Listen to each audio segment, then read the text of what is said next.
SIR চালু হতেই দেশ জুড়ে একটা রাজনৈতিক প্রশ্ন উঠেছে। দেশে কি তাহলে এনআরসি চালু করবে নরেন্দ্র মোদীর কেন্দ্রীয় সরকার? আমরা বিভিন্ন রাজনৈতিক দলের নেতাদের থেকে এমন প্রশ্ন হার হামেশাই শুনছি। সাম্প্রতিককালে আরও বেশি করে শুনছি এনআরসি করতে দেব না। বিশেষত পশ্চিমবঙ্গের রাজ্য সরকার মুখ্যমন্ত্রী মমতা বন্দ্যোপাধ্যায় তিনি বারংবার এই কথাটি বলছেন। নাগরিকদের মনে একটা প্রশ্ন জেগেছে, তাহলে কি হবে যদি এনআরসি চালু করে? পাশাপাশি আরও একটি মত উঠে আসছে, বিজেপির তরফ থেকে বলা হচ্ছে সংশোধিত নাগরিকত্বের আইনের ধারায় আওতায় সমস্ত নাগরিকের নাম নথিভুক্ত করে সেই নাগরিকত্বের স্মার্ট কার্ড চালু করবে। আসলে কোনটা তাহলে? ইতিমধ্যে এসআইআর এই সংক্রান্ত যে নির্বাচন কমিশন তাদের কার্যক্রম শুরু করেছে, সেখানে প্রশ্নটি উঠছে যে Aadhaar card, PAN card, voter card, এই কার্ডগুলো, গুরুত্বপূর্ণ কার্ডগুলো যেহেতু নাগরিকত্বের প্রমাণপত্র নয়, তাহলে কোনটা নাগরিকত্বের প্রমাণপত্র? জন্মের সার্টিফিকেট আর পাসপোর্ট, এই দুটো নাগরিকত্বের অন্যতম দুটি শর্ত যে আমি ভারতীয় কিনা, জন্মসূত্রে আমি ভারতীয় কিনা। কিন্তু দেশের কোটি কোটি মানুষ তাদের এই দুটি সার্টিফিকেট নেই, তাহলে কি তারা এদেশের নাগরিক নন? এই প্রশ্ন রাজনৈতিক মঞ্চ থেকে সুপ্রিম কোর্টের এজলাস পর্যন্ত পৌঁছে গেছে। এরকম মুহূর্তে তৃণমূলের সাংসদ মালা রায় তিনি কেন্দ্রীয় সরকারের কাছে জানতে চান, তাহলে নাগরিকত্বের প্রমাণটা কি হবে? একজন নাগরিক তিনি কি দিয়ে, তার কাছে কি এমন নথি আছে যে নথিটা সবার কাছে আছে? সেই নথি দিয়ে তিনি প্রমাণ করবেন, তিনি বলবেন আমি ইন্ডিয়ান। কোনো নাগরিকের কাছে কিছু কাগজ আছে, আবার কোনো নাগরিকের কাছে নেই। এই জন্মের শংসাপত্র আর পাসপোর্ট দেশের অধিকাংশ নাগরিকের কাছে নেই, বিশেষত যারা 90 সালের আগে জন্মগ্রহণ করেছেন। তাহলে এক্ষেত্রে কি হবে? পাশাপাশি পশ্চিমবঙ্গ সহ বেশ কিছু রাজ্যে বাংলাদেশ থেকে আসা বিভিন্ন সময় শরণার্থীদের বসবাসের সংখ্যা কয়েক কোটি, এমনটা বলা হয়ে থাকে রাজনৈতিক মঞ্চ থেকে। দীর্ঘদিন ধরে এই উদ্বাস্তু বা শরণার্থী যাই বলি না কেন, অর্থাৎ বাংলাদেশ থেকে আসা হিন্দু, বৌদ্ধ, খ্রিস্টান, জৈন, পার্সি, এই ধর্মের ভিত্তিতে সম্প্রদায়ভুক্ত নাগরিকরা তাহলে কি দেশের নাগরিক নন? তাহলে তাদের নাগরিকত্বের ভবিষ্যৎ কি? এই সংক্রান্ত বিষয়ে যেটা বলা হচ্ছে, বিভিন্ন সংবাদ মাধ্যম বলছেন যে সরকার এক্ষেত্রে একটা চিন্তাভাবনা শুরু করেছে। কী সেই চিন্তাভাবনা? এসআইআর হওয়ার পর দেশ জুড়ে নাগরিকত্বের নাম নথিভুক্ত করা হবে। অর্থাৎ সংশোধিত নাগরিকত্বের যে আইন পাশ করা হয়েছে, সেই আইনের আওতায় এসআইআর পরবর্তী অধ্যায়ে দেশ জুড়ে এই কার্যক্রম চালু করবে স্বরাষ্ট্র মন্ত্রকের তরফ থেকে। তারপর সেখানে যারা নাগরিক হিসেবে নিজেরা স্বীকৃতি পাবেন, তাদের দেওয়া হবে একটি স্মার্ট কার্ড।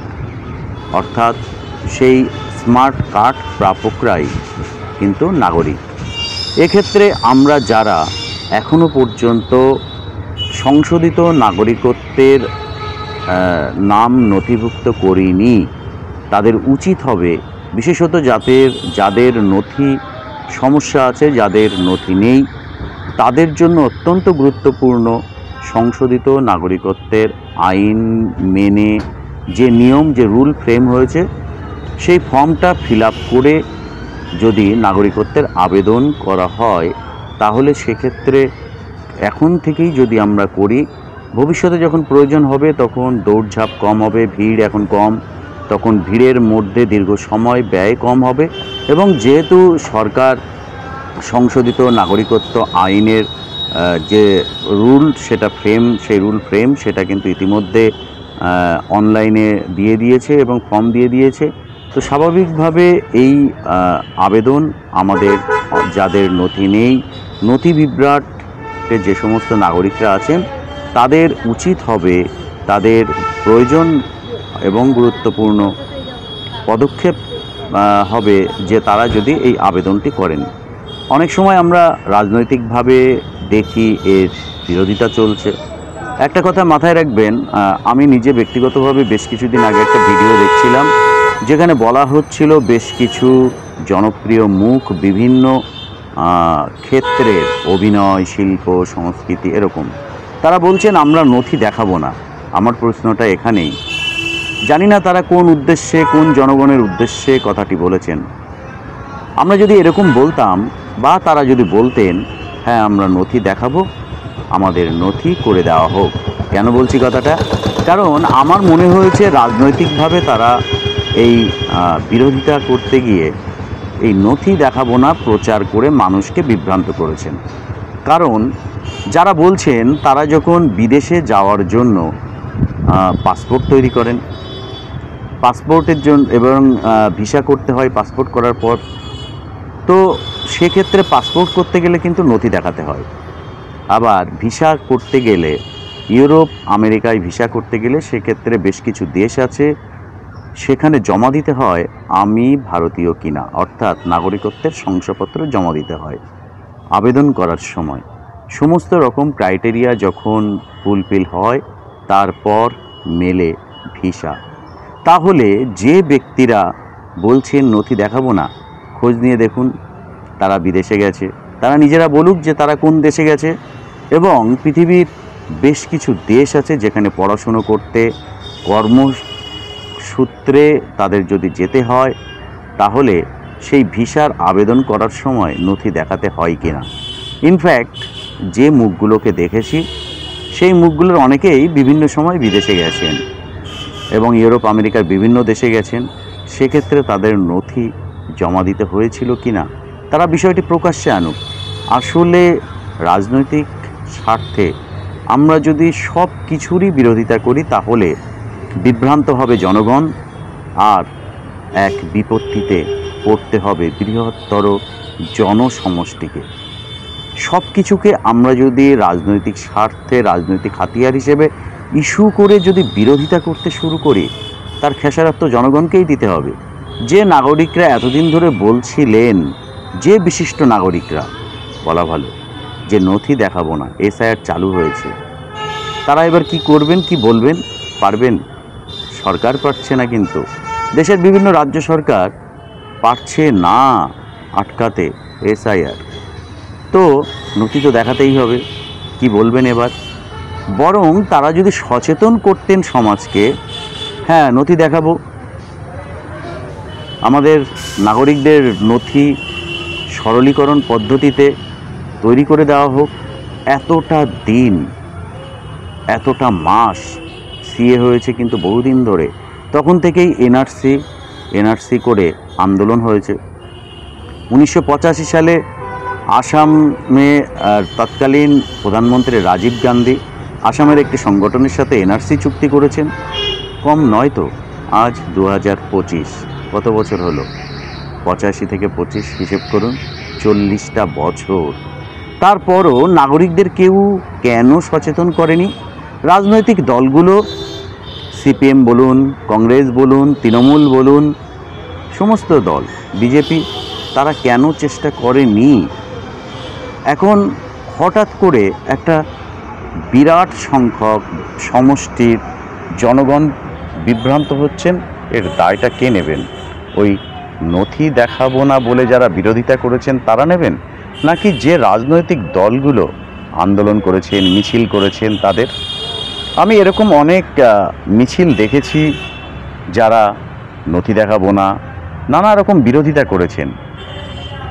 সেই মিছিলে হাঁটা অনেক রাজনৈতিক ব্যক্তিত্ব, তাদের পরিবারের সদস্যরা কী করেছেন জানেন? তাদের পরবর্তী প্রজন্মকে বা এমনকি নিজেদের ক্ষেত্রেও বিদেশ ভ্রমণের জন্য তারা কিন্তু ওই সংশোধিত নাগরিকত্ব নয়, সেটা বলছি না, নাগরিকত্বের যে প্রমাণপত্র, সেই শংসাপত্র তারা নিয়ে ভিসার জন্য জমা দিয়েছেন, ভিসা পেতে জমা দিয়েছেন, তারপর তারা বিদেশ ভ্রমণ করেছেন। এমনকি এই সমস্ত মিছিলে হাঁটা ব্যক্তিদের সন্তানরা বিদেশে পড়াশুনো করছেন। তাহলে কেন পিছিয়ে পড়া শিক্ষায় হোক, অর্থে হোক, নথির ক্ষেত্রে হোক জনসমষ্টিকে বিভ্রান্ত করছি আমরা? এই প্রশ্নের উত্তর কিন্তু কেউ দিতে পারবে না। আপনি যে সমস্যায় পড়ব, সেই সমস্যার সমাধান আমাকে আপনাকেই করতে হবে। অর্থাৎ আমরা রাজনৈতিক কোনো ফাঁদে, রাজনৈতিক কোনো কথায় আমরা যেন বিশ্বাস না করে নিজেদের নথি নিজেরা জোগাড় করি, সেটাই হবে বুদ্ধিমানের কাজ। কারণ কেউই কিন্তু আমাদের বাঁচাবে না।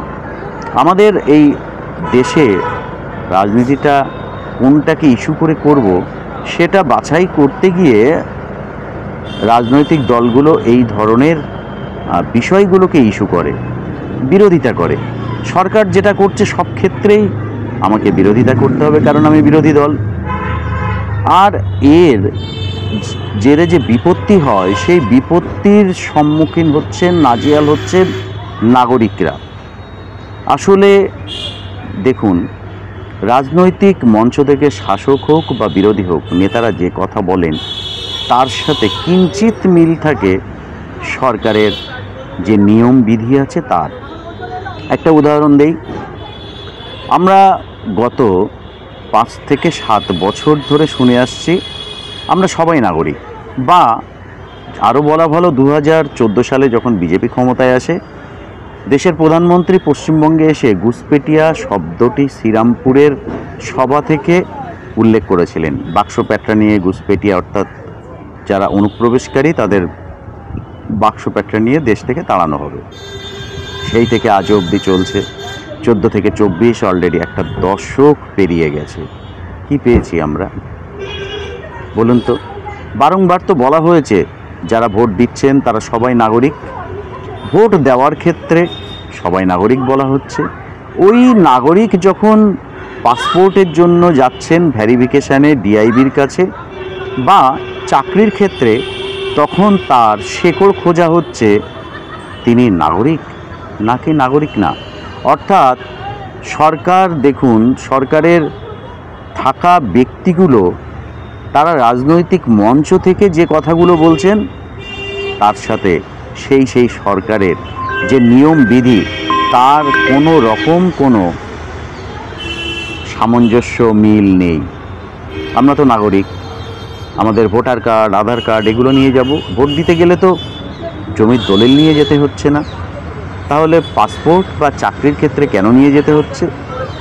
আসলে এভাবেই, অবশ্যই এক্ষেত্রে সরকারের কিছু বিধি আছে, কারণ অনেক দুষ্কৃতী, অনেক নানা ধরনের সংগঠনের লোকেরা তারা কিন্তু ঢুকে পড়ে দেশের নিরাপত্তা থেকে নানাবিধ দুষ্কর্মে তারা জড়িয়ে যায়। এমনকি বহু ভিনদেশি তারা এ দেশে ঢুকে পাসপোর্ট নিয়ে, এত কড়া আইনের বিধির পরও পাসপোর্ট নিয়ে, ভিসা নিয়ে তারা ভিন দেশে পাড়ি জমিয়েছেন। এরকম ঘটনা গুগল সার্চ করলে একাধিক পেয়ে যাবেন। অনেক ঘটনা প্রকাশ্যে আসে না। তাহলে আমাদের এই যে সমস্যা, জটিলতা, সেটা মেটাবে কে? সরকারে থাকা ব্যক্তিরা রাজনৈতিক মঞ্চ থেকে যে কথা বলছেন তারা কিন্তু নিয়মবিধির ক্ষেত্রে ওই অ্যাডমিনিস্ট্রেশনের বা তদন্তকারী সংস্থাকে তারা কখনো বলছে না সবাই নাগরিক। এই কাগজগুলো দেখবে, অনেকে চাকরি পেয়েও কিন্তু করতে পারছে না, এরকম নজির আছে। এই নথি জটিলতার ফাঁসে পড়ে যে সমস্ত ব্যক্তিরা এরকম সমস্যার সম্মুখীন হয়েছেন, সংখ্যায় কম, তাদের কষ্ট, যন্ত্রণা একবার বুঝুন তো। আর এই এসআইআর কার্যক্রম চালু বিহারে হয়েছে, শেষও হয়েছে, পশ্চিমবঙ্গেও শুরু হবে, দেশ জুড়েও শুরু হবে, তার জন্য প্রস্তুতি চূড়ান্ত পর্যায়ে। এরকম মুহূর্তে সংসদ অচল হচ্ছে, সুপ্রিম কোর্টের এজলাসে মামলা পৌঁছাচ্ছে। সুপ্রিম কোর্ট কি বলেছে? সুপ্রিম কোর্ট, নির্বাচন কমিশন যে পদক্ষেপ নিচ্ছে, যে নথি তারা চাইছে তাদের কার্যক্রম করার জন্য, তার বিরোধিতা বা বাতিল কোনোটাই কিন্তু সুপ্রিম কোর্ট করেনি। কি বুঝলেন? বিশ্বাস করবেন রাজনৈতিক দলগুলোর এই ধরনের পচা রাজনৈতিক ইস্যু ভিত্তিক মন্তব্যকে, নাকি আপনি নিজেরটা গুছিয়ে নেবেন? আপনি যদি নিজেরটা গুছিয়ে না নেন তাহলে বিপদে পড়বেন আপনি।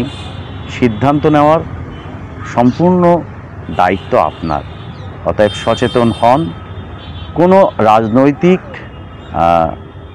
স্বার্থ চরিতার্থ করার জন্য আমার এই ভিডিওটি নয়, আমার এই বিশ্লেষণ নয়, শুধুমাত্র নাগরিকদের সচেতন করতে, বিপত্তি সমস্যা থেকে রেহাই পেতে, মুক্তি পেতে এই ভিডিওটি তৈরি করা।